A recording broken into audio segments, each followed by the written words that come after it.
All right, hello everyone. Welcome to our graduation mini-series workshop. My name is Vanessa Lopez and I am a retention and graduation specialist in the College of Science. Today we will cover information regarding graduation. So let's go ahead and get started.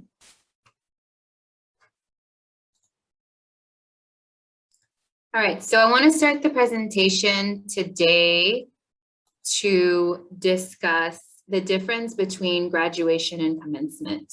I think it's important to know that graduation and commencement are two separate entities that, oftentimes students get confused about. So first, graduation is a term in which you have completed all of your degree requirements. Students can graduate in spring, summer, and fall. And at the end of graduation, the university sends you a diploma in the mail.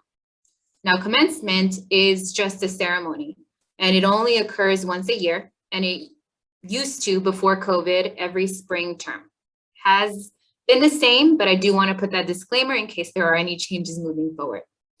Commencement, like I mentioned, is a ceremony, and it does not award a degree. So it's solely for purposes of celebrating that you are graduating from the university.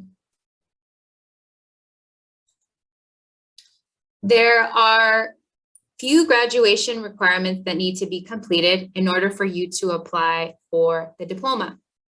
So the first is the degree requirements. So the GWT is part of the degree requirements, but currently it was suspended for the fall 21, spring 22 term. So that means you are not required to complete the graduate writing test, and it is not currently being offered. However, if you are considering applying to a graduate program that requires completion of the graduate writing tests, there may be some options available for you to complete that portion of it. Please reach out to the Learning Resource Center for more information. Degree requirements also include GE requirements. So I get that question asked all the time from students. Do I also have to complete all of my general education? And the answer is yes. The second graduation requirement is that you need to meet the units required. So that means that you have to complete a minimum of 120 units before you can receive your degree. The third is a GPA requirement of a minimum of a 2.0 GPA. Let me say that one more time since it's being recorded. The GPA requirement, it is a 2.0 GPA for your Cal Poly Pomona overall major GPA. In order to apply for graduation, you should only apply for graduation for the term in which you are completing all of your requirements. So that means if you are completing all of your units, 120, you are completing all of your classes, including general education in spring of 22, and your GPAs are all above a 2.0 by spring of 22, that is the term that you're applying for graduation. The application is available through Bronco Direct, and we usually recommend that students apply a term before they are graduating. And I'll talk a little bit about why that is in a second. You can also apply during the term that you are graduating. So usually the application opens up a term before and it extends until the term in which you are done. And I'll talk about that in a second with showing you some of those deadlines. Let's see. A grad check meeting with an advisor does not need to be completed before applying. And I think this is a common question or concern that a lot of students have. They think that they need to come in and meet with an advisor before they're graduating. And I think the answer to that question is you don't need to do that if you are absolutely certain by following your degree progress report that you are on track to complete those requirements. There's no need for that appointment with an advisor. If you need clarification, if you see something is still outstanding in your final term, definitely those are reasons to schedule an appointment. But again, like I mentioned, not required.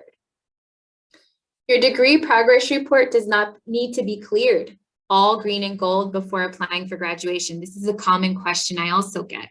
So students have petitions that they maybe submitted back, a few months ago that still haven't been updated on their account. those petitions do not need to be reflected on the degree progress report in order for you to apply.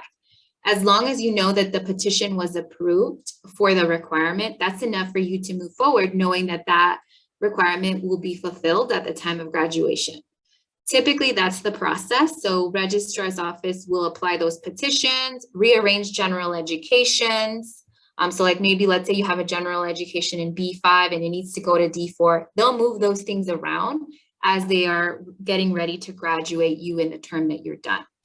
The other common question that I have for students that were with us during quarter terms is, in general education, it may say that they're short 0.34 units, 0.68 units, but they've completed every single general ed in every single general ed requirement. You don't have to worry about those 0.34 or 0.68 units. Realistically, the reason why they're showing up in that way is because some of your general ed was done in a quarter. As a result of that, that's why it's showing a unit deficiency. And essentially, you don't need to worry about doing any more general ed as long as you have one course taken in every single general education requirement. All right. So this is what I was talking about earlier in terms of timelines and applying for graduation early. So this page is from the registrar's office website. And on there, you will see that for spring of 22, the graduation application opened up September 17th of 2021. And it closes March 18th of 2022. So as I mentioned before, the application deadline extends into the term in which you are actually graduating. However, that box that I circled there indicates that if you apply no later than October 8th, the university would actually issue you a graduating senior registration appointment. And I feel like a lot of students get confused about what this is, so I want to explain it a little bit further. So essentially, what this is an earlier registration appointment for your spring classes. It's not priority, which is what a lot of students think it is. So priority students would still receive priority, and that's always going to be the earliest possible registration appointment. A graduating senior registration appointment would happen directly after that, but it's going to be earlier than just a regular senior standing student that has not applied for graduation, okay? The other benefit is that this increases your unit totals, your unit limit to 18 units, whereas normally it would be 16 units max that you can register for. Sometimes we have students that are graduating in the spring and they need 19 units. Well, this will enable you to go ahead and add up to 18, wait for the petition to exceed unit cap for add job to add that additional one that they may need. So try your best to go ahead and apply before October 8th to receive that graduating senior registration appointment.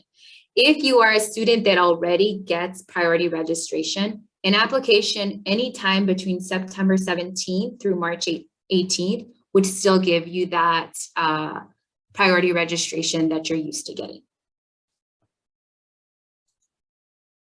All right, so what happens after your application is submitted? Again, a common question that we get from a lot of our students. So registrar's office will not review your application until after your grades for your final term have been awarded. So if we think about that for a second, if you're in the fall of 2021, you apply for spring of 22, it may be a while before you hear anything from the registrar's office, and that's okay. So no news is good news. So usually our advising center does a little bit of some deep diving and looking at those students that have applied for fall graduation, or not fall graduation, spring graduation.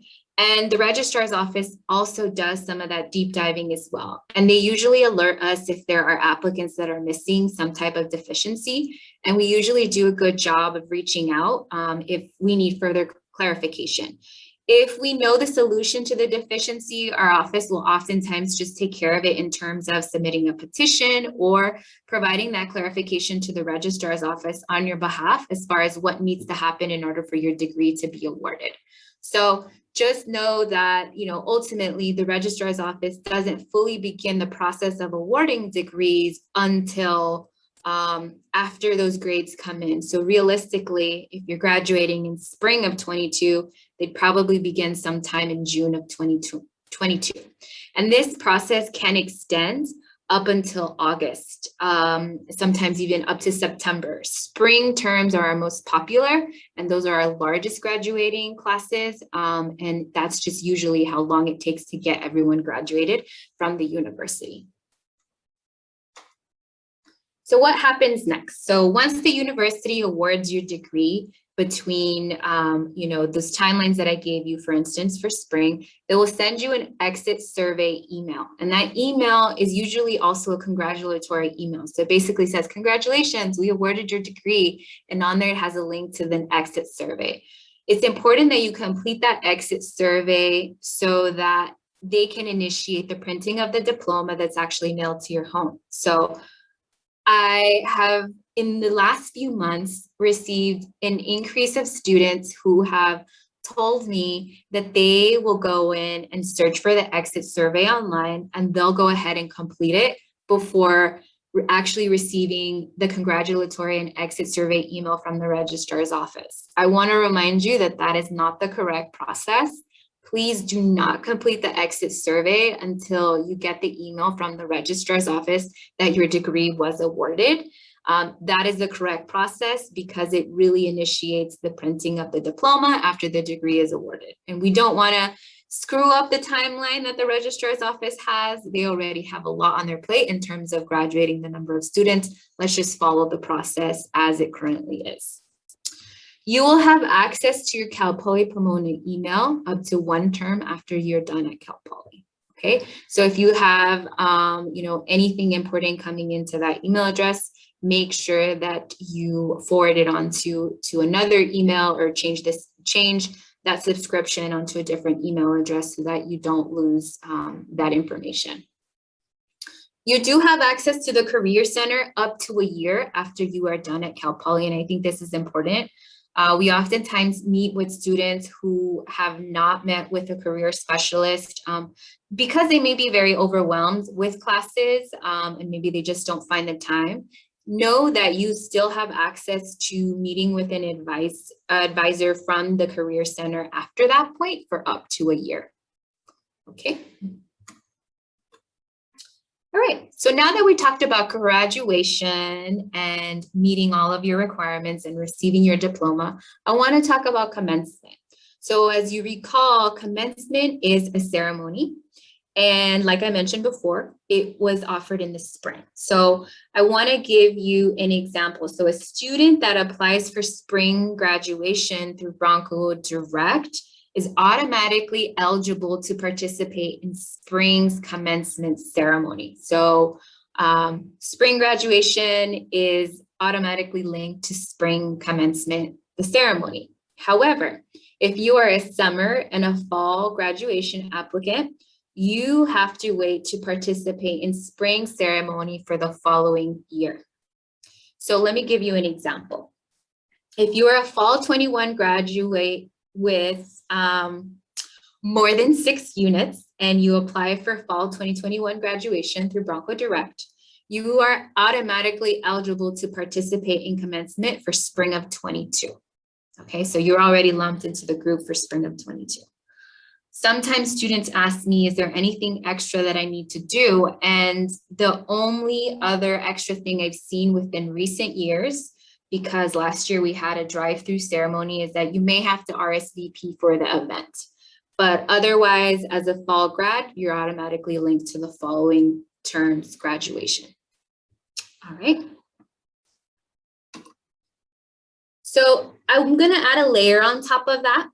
And I want to talk about early commencement participation. So early commencement participation allows you to complete all of your requirements in summer and fall, but not have to wait until the following year's spring to participate in that event.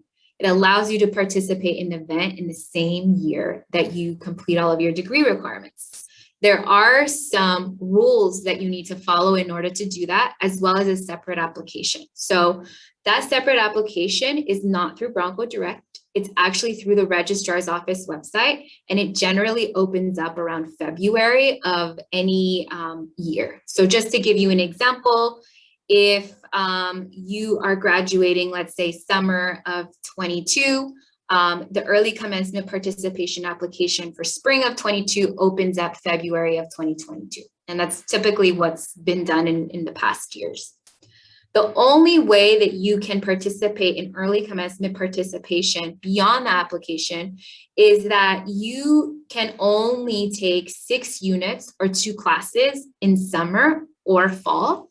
So you can't take any more than 6. So let me give you again an example of what I'm referring to. So a student applied for early commencement participation, and in the summer of 2022, they will be taking 3 units. And that is enough for them to be eligible to get their diploma at the end of summer. And then it's enough for them to also participate in commencement in spring of 22. That student would still need to apply for summer graduation through Bronco Direct, because remember, there is a difference between graduation and commencement. The general rule that you need to know is that early commencement participation is going to be a 2-step process. So one will require an application through the registrar's office website, and the other will require a graduation application through Bronco Direct in the term that you're actually done. So summer or fall, okay? One of the disclaimers I did want to put out there is that early commencement participation is only an option if there is a spring commencement ceremony. If for whatever reason, the university decides to cancel or postpone commencement, that may also postpone early commencement participation as well. Okay. Next, I want to talk about the summer completion grant. So historically, in the last 2 years, we have offered summer completion grants. Currently, there is no information as to if we will offer the grant for 2022, but hoping that we will have that information out within the next few months. And essentially what this is the university provides the funds to cover your tuition for up to 9 units, as well as fees and $150 book stipend for the bookstore if you can graduate in spring. I'm sorry, not spring, in summer. And in order to be eligible for this grant, you must be in senior standing with 1 to 9 units to degree. So anywhere from 9 or less units to finish up in the summer. And you must enroll in those remaining courses in the summer term. And you must also use the CPP Connect planner to map out those summer courses. So make sure you are utilizing that planner. The application for this grant is usually available in the same timeline as the early commencement participation application, sometime in February. So we'll know about both in about the same time. The grant does not require you to demonstrate any type of financial need or have a FAFSA or DREAM application on file. It's solely based on if you can finish in summer 9 or less units. One of the biggest reasons why I promote summer completion grant to students is because I meet with them and they want to overload spring term with like 20 or more units to just be done. I think the grant is a great opportunity for you to plan out manageable terms. So, you know, potentially divide those 20 units into spring and summer, but also potentially not be discouraged to come back in the summer because summer tuition is so expensive, knowing that the university is willing to fund you for that term. So like I mentioned, we have offered this grant in the past 2 years, one of which was during a pandemic. So I'm pretty positive that the university should offer this in the future. So I would just recommend you check the summer completion grant website early February of 22 for more updates on that. And that brings us to the end of our session. I want to remind you to stay connected with us. We are on social media and we are really great about posting information and updates on there. If we find out that the summer completion grant is available, once we know more information about early commencement participation, we will definitely make those updates available on our social media. So just make sure that you are following us. We also have appointments available through CPP Connect this fall term. You do have the option to select whether you want to meet with an advisor in person or virtually. And we also do have virtual drop-in hours for, quick questions that a student may have. All right. Thank you so much for joining us.